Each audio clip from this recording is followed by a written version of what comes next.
Hey guys, welcome back to the garage. Today we were replacing the front shock absorber on the driver's side, the front left. As you can see, this one was from the passenger side. It's very weak, very worn in. It's very easy to press it in and it gets stuck just like that. With this guy, it's much harder. I won't be able to really do it fast by hand unless I really angle myself, and it comes out real easy, real consistent. And that's the reason why I'm replacing both my shock absorbers. And let's continue in the garage. Hey guys, so continuing off in the garage here, but this bolt right here is what I'm going to have mate to this surface when I lift it up. And don't forget to put a chock behind your back tire so it doesn't move at all. And safety first. As you can see, my wheel's barely off the ground, off the jack. And then what I'm going to do is I'm going to place this cloth, this little rag right here, on top of that guy. And I have the teeth lined up on it pretty good. Make it all nice and lined up. I'm going to slowly lower it on the jack. And then I'll remove the wheel and then we'll get to work. So what I like to do is I like to keep that guy right there so it's still holding pressure. And then I also make sure it's touching right there. I tried to move the shaft around a little bit and it's on there pretty good. So these 2 points right here are holding weight of the truck. It makes it so if one somehow fails or gives out or kicks, the other one still has a chance of catching it. I locked the front one and we're ready to move on. Alright guys, you need a 3/4 driver. Make sure it fits your lugs. And then you grab your breaker bar, put it on there. I like to go in a crisscross pattern, so you just brake, skip one, brake, skip one. You gotta get it on there first. Make sure it's all the way on. Sometimes these like to catch. Brake, get on there, brake, and then the last guy, get on there, brake, and then I like to keep a ratchet around a 1/2 inch drive for me. Make sure it's lefty-loosey. You know, just get in there. And then I recommend leaving this top guy on because when you remove all these, it can hang off the top guy. So you just want to remove all these guys really quickly.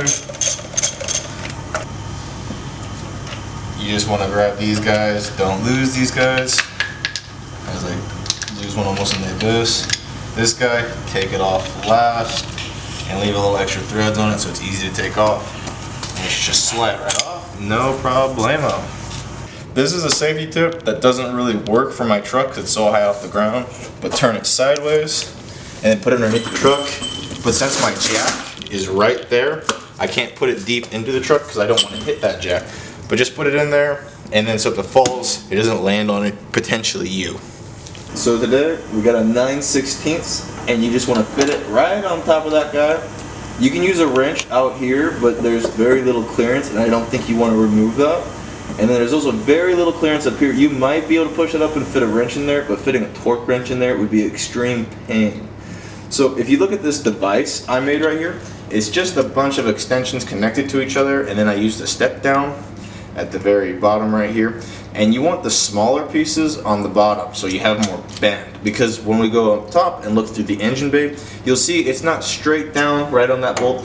And I recommend putting the socket on there and fish it down and click it in, because if you use a light, you can actually see the reflection of the silver quite well.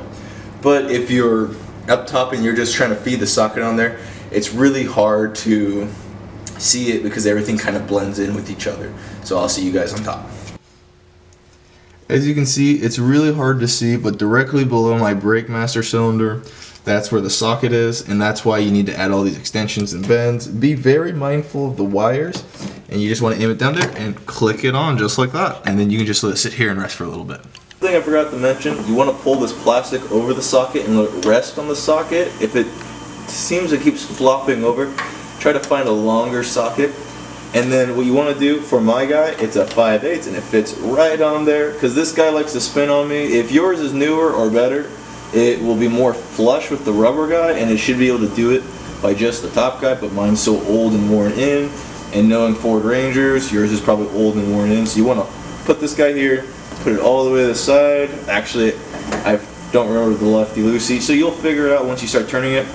If it's this guy, I would recommend maybe putting something there or holding your hand underneath, and then when you're on top, you have to unscrew it while you're up top, and you got to hold that guy. Alright guys, we're gonna take the shock absorber off, so you just want to get that in there.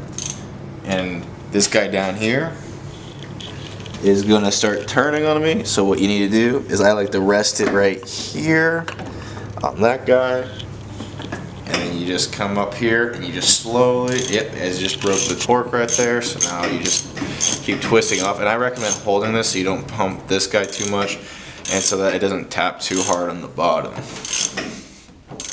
And then once it's loose and it feels like it's coming off no problem, I recommend you just come down here and kind of just spin it by hand. But mine's kind of a little bit farther along, so I'm gonna pull it out, and that bottom piece didn't come off with me.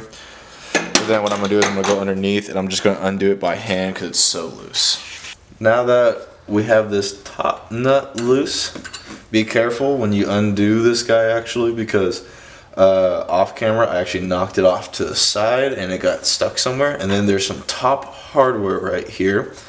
And with this guy specifically, if you look at the rubber, it is old, it's degraded. I don't know how old this guy is, and if you look, it's kind of hard to pull apart. I knew it was going to be stuck because the other guys were stuck, but really that is just super old and worn. And then once you do that, you could pull this guy down, and mine's kind of weak, and it's super easy. Actually, that shot up really good. But now we gotta do this bottom guy right here. So you wanna grab a breaker bar, come in here, and you wanna loosen it up. And it's kind of weird because there's no good angle here. So you just gotta kind of finagle it a little bit. Right here's a good angle. And then once it's kind of loosened by hand, I'm just gonna grab a ratchet and undo it the rest of the way. You can. So now that this guy is off, put it to the side. You want to squeeze this guy down. This one's much healthier than my other shock absorber, and you kind of want to just slide it off like that. And then I'm going to push it all the way down. And this one also gets stuck at the bottom, thus it being shot. And now we're going to go prep the next shock absorber to put in this guy exactly the same way we took it out. Okay guys. So now that we have the shock absorber, you want to push all the way down and then just let go, and it should come up all by itself. If it doesn't, I would potentially look into getting a new part, and you just want to do that 6 times. So I'm just going to do this 6 times real quick. I'm currently on my 3rd one. You want to wait till it's all the way up and come all the way down. And you want to do this because it lubricates all the insides. You don't want to just put this in there and then it's just super raw and it's rough and all that stuff. It just makes it easier on it. So now we're on 5. And I'm going to be honest, I did like 100 of these off camera just because I was comparing this to the new part, making sure it works the same. And there's 6. And honestly, if you want to do more than 6, maybe like 10, I would recommend 10 personally. But for purposes of following the orders on this car, I would just say do 6.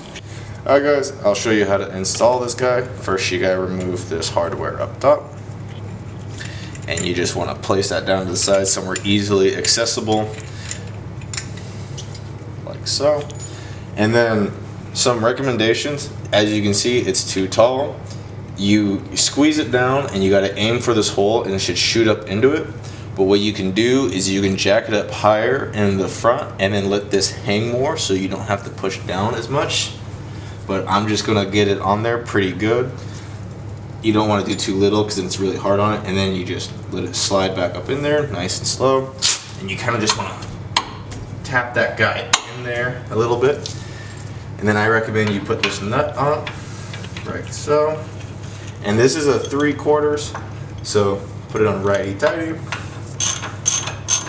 And this is somewhat of a high vibration area, so you can put thread locker on there if you want. But I have a feeling I'll be taking this apart to look at some stuff here pretty soon, so I'm not going to do that today. And then you want to torque this down to 46 foot-pounds. And then with this guy, it's these right here, you want touching the metal, and then you want to go over top like so, and you want to push that in. And then this is a self-locking nut. As you can see from the top, it has that little rubber groove. If you look at the top, it has like a ring on it. You want to put it on like so, because it helps lock the nut down. And this top guy is 30 foot-pounds. Now this one's a little bit more difficult to torque, because some people might not be able to fit their torque wrench in here.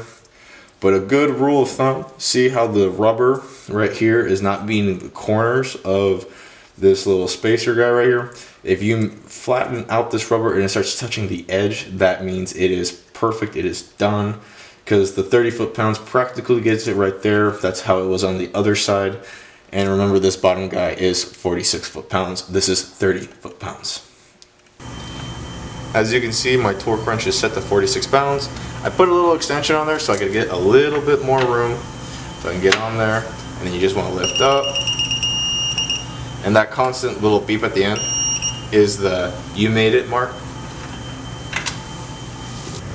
So once you set up this guy so you can reach the top, what happens is it starts spinning.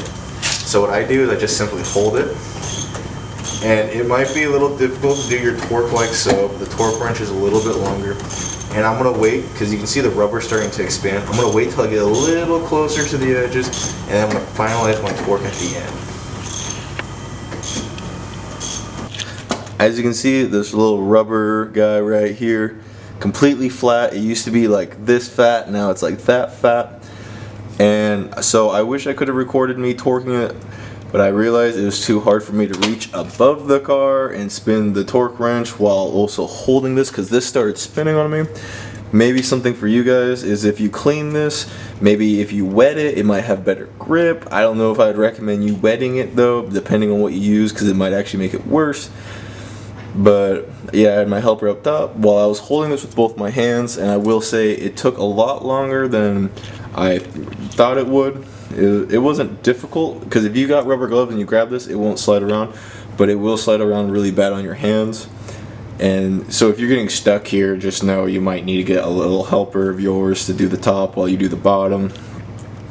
But this guy down right here on this new part is circular, so when I remove this guy, I might recommend using an impact and then potentially using a oil filter remover, one that's rubber, and getting it kind of in the springs, and then kind of like pushing it back while kind of letting it sit there when you impact it and all that good stuff. So it's just some future things if you are doing this by yourself. Some ways you can potentially do it by yourself even when you're torquing it. Alright guys, now we're just putting the wheel back on. Just line up the holes. You can rest kind of on there. Just find lug nuts, if I can see. So sometimes you can just poke your whole finger through a little bit. It is, so I need to rotate the wheel like that. And then I kind of have it low to the ground, because, you know, big brain me. Slides right in. And then first thing you want to do, since mine's low to the ground, it's not a big deal. Put that top guy in. See how I'm securing it with my knee right there. Get a few threads on. But if it's higher off the ground, I recommend you hold it with your arm and your knee. But since mine's so low, it's not a big deal. It's not going to fall or hurt nobody. And once that guy's kind of in there, just grab the rest of your guys and put them in. So now that you got it all hand tightened in, you want to come with a ratchet guy, and I recommend you do this in the stagger pattern right here, and you skip every other lug nut, if that makes sense, because we started with this guy and now you skip over him. You go to the next guy, you jump over that guy and go here, and then once you got it nice and tight, then you come back through and you torque all these to 100 foot-pounds with your torque wrench. Now what you do is you come back to your first jack and you want to go up a little bit. See how my wheel's coming off the ground again? I was kind of resting it perfectly. And you want to just make sure, because of the second jack, that this one got you far enough off the ground so you can slide it out pretty easily. And you don't want to be back and forth because it's just annoying. Now that what you want to do, you want to from that guy, it'll fall down. You want to pull this out And I put this here because you don't want to scratch up the bottom of your truck. And if you notice, this didn't really tear it all that much. It tore a little bit. These are cheap. You can get them at any automotive store. Now that you're back at the front, you want to take your bar out. It has a little notch in there to go on this little jack right here. And then you ever so slightly want to go slowly. And then once it's all the way down, I like to lock it when I'm done. And then you just put that in there, pull it out. And that's it, guys. It's super easy. My truck's now very drivable again. I went on a little test drive. I noticed there was much less bumping and it would mellow out much quicker, a much smoother ride. And you know, in the comments, tell me what you guys would like to see, because there's a lot of things I fixed on this truck. I wouldn't mind taking apart and doing over again. But please like, leave us a comment, and subscribe.